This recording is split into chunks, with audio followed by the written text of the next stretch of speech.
ఉదయాన్నే భివండి గ్రామంలో పోలీస్ స్టేషన్లో చాలా హడావిడిగా ఉంటుంది. ఎందుకంటే ఇవాళ ఆ స్టేషన్కి ఒక కొత్త లేడీ ఇన్స్పెక్టర్ రాబోతున్నారు. ఆవిడ అదే ఊరికి చెందిన ఆవిడ. ఎప్పుడైతే ఆ ఇన్స్పెక్టర్ యూనిఫామ్ వేసుకుని స్టేషన్కి వస్తుందో అప్పుడు లేడీ కానిస్టేబుల్ పూనం తన మెడలో పూలమాలను వేస్తుంది. రండి మేడం, ఈ స్టేషన్కి మీకు స్వాగతం. మేడం అనొద్దక్కా, నేను మీకంటే పెద్ద పదవిలో ఉండొచ్చు, కానీ నేనిక్కడికి చేరుకోవడానికి మీరే నాకు సాయం చేశారు.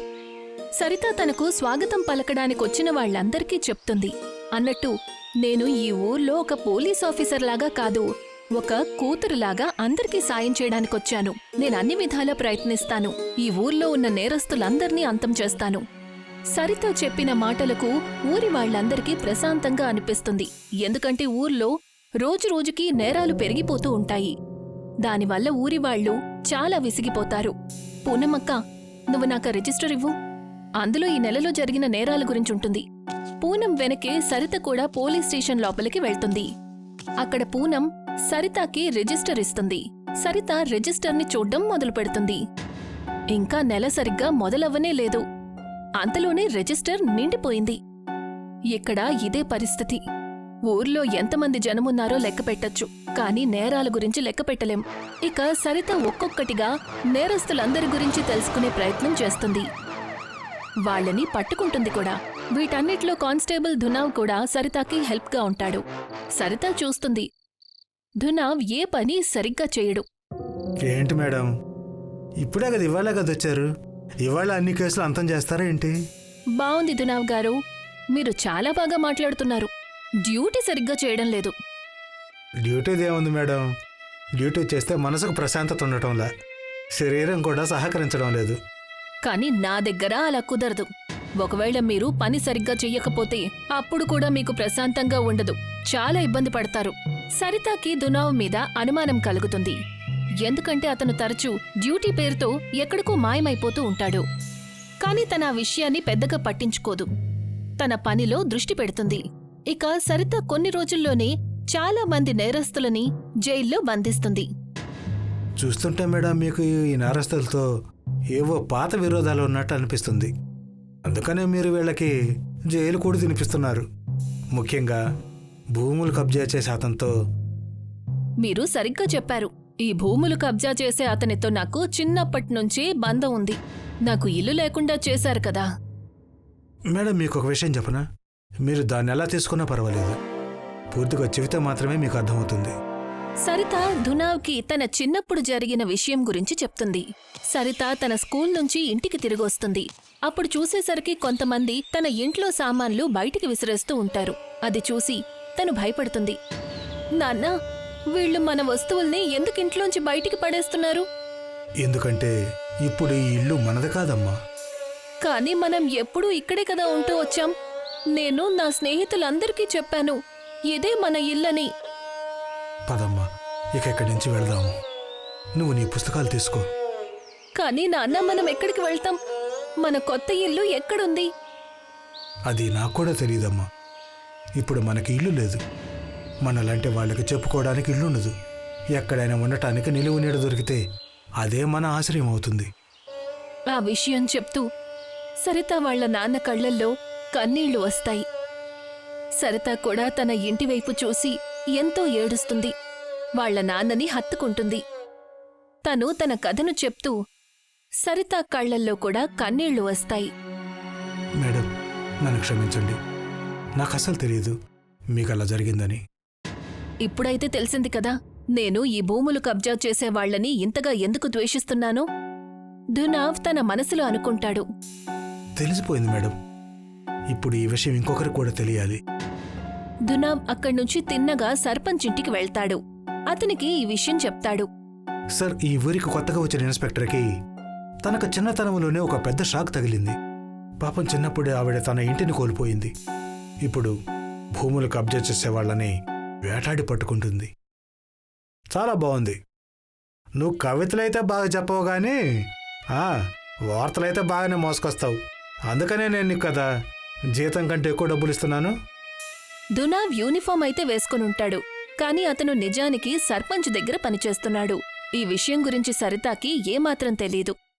తన విషయాలన్నీ కూడా దునావ్కి చెప్తూ ఉంటుంది.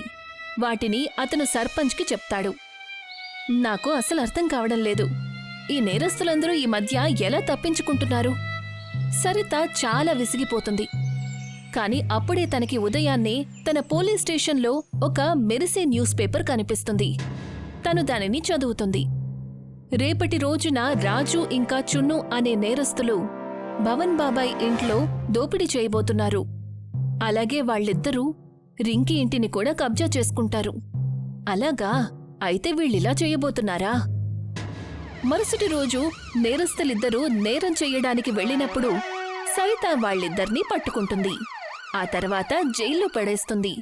ఆ విధంగా సరిత మాయా పేపర్లో వచ్చే వార్తల ద్వారా ప్రతి నేరస్తుడిని కొత్త నేరం చేయడానికి ముందే పట్టుకుంటుంది.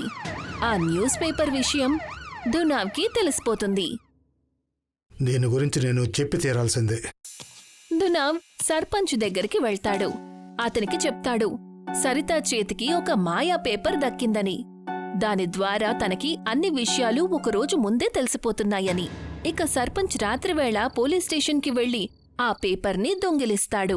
కాని దాని సగం పేపర్లు మాయమయ్యుంటాయి. ఇదేంటి, పేపర్ సగమే ఉంది? సర్పంచ్ చాలా వెతుకుతాడు.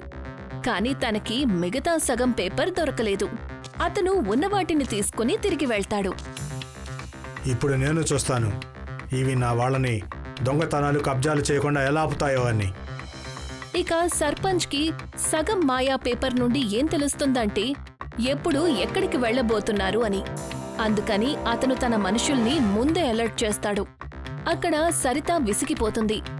అసలు వాళ్లు వెళ్లడానికి ముందే నేరస్తులకు ఎలా తెలుస్తోంది అని. సర్పంచ్ గారు, మా మేడం పరిస్థితి చాలా దారుణంగా ఉంది. ఆవిడ ఆలోచిస్తూనే ఉన్నారు, అసలు నేరస్తులకి ఎలా తెలుస్తుంది పోలీసులు ఎక్కడికి వెళ్తున్నారు అని. ఇక నువ్వు చూస్తూ ఉండవు, నేను ఏం చేస్తాను.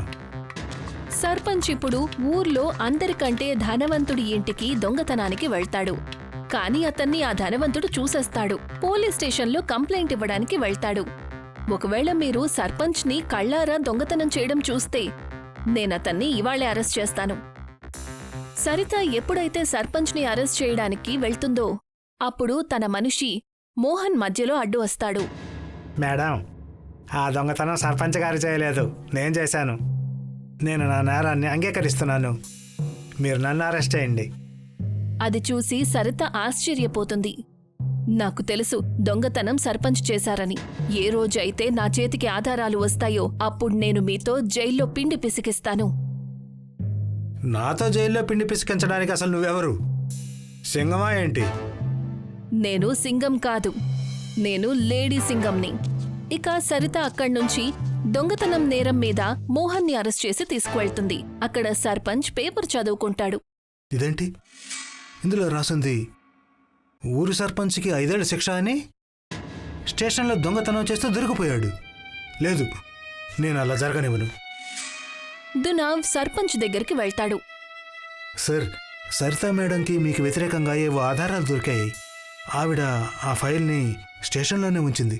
ఈ కబురు నీకంటే ముందు నాకు పేపరే ఇచ్చింది. కానీ ఇప్పుడు ఆ ఫైల్ స్టేషన్ నుంచి మాయమైపోతుంది. సర్పంచ్ రాత్రివేళ స్టేషన్కి వెళ్తాడు. ఆ ఫైల్ని దొంగతనం చేయడంలో విజయం సాధిస్తాడు. ఇప్పుడు ఆ లేడీ సింగం కాదు, స్వయంగా సింగం వచ్చినా నన్ను ఏమీ చేయలేడు. అప్పుడే అక్కడికి సరిత చేరుకుంటుంది. నీకోసం ఈ లేడీ సింగమ్మే సరిపోతుంది.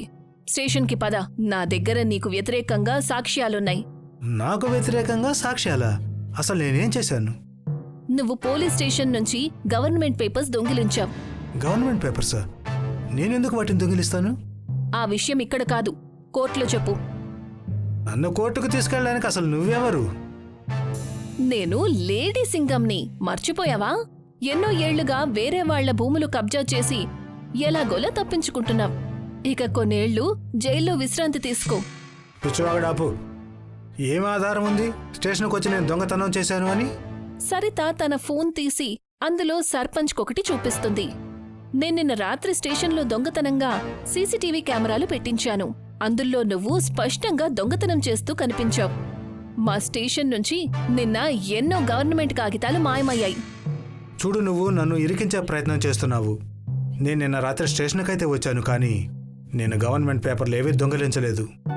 అది నువ్వు నీకు వ్యతిరేకంగా ఉన్న ఆధారాల ఫైల్ దొంగిలించడానికి వచ్చావు కదా. నాకు తెలుసు నువ్వు ఏ గవర్నమెంట్ పేపర్లు దొంగిలించలేదు. అయినా సరే నేను నిన్ను ఈ కేసులో ఇరికిస్తాను. నువ్వు అందుకోసమే పోలీస్ ఆఫీసర్ అయ్యావు. అందరి మీద అబద్ధపు దొంగతనాలు మోపి వాళ్ళని జైలుకు పంపించడానికి. అందుకే నువ్వు సర్పంచ్ అయ్యావా? అందరి భూములు కబ్జా చేయడానికా? నీకు తెలుసా, నిన్ను స్టేషన్లో దొంగతనం చేయడానికి నేనే పిలిపించాను. ఏంటి? అవును, నాకు తెలిసిపోయింది దునావ్ నీ చెంచా అని. అందుకని నేను తన మెదడులో ఒక విషయాన్ని నాటాను. నా దగ్గర నీకు వ్యతిరేకంగా ఆధారాల ఫైల్ ఉందని, దాన్ని నేను స్టేషన్లో జాగ్రత్తగా పెట్టాను అని. కానీ ఆ కబురు దునియా కంటే ముందే ఆ మాయా పేపర్ ద్వారా అందింది. బావుంది. మాయా పేపర్ని కూడా నేనే స్టేషన్లో పెట్టాను, నువ్వు దాన్ని దొంగిలించాలని. గుర్తుందా? అందులో సగభాగం మాయమయ్యింది, అది నా దగ్గరుంది. అయితే ఇదంతా నువ్వు చేసిన పనా? ఆ నీలాంటి శకునిని పట్టుకోవడానికి నేను ఎత్తు వెయ్యాల్సొచ్చింది. అప్పుడే అక్కడికి దునావ్ వస్తాడు. రా దునావ్ రా. నీ పేరు ఎవరైతే దునావని పెట్టారో సరిగ్గానే పెట్టారు.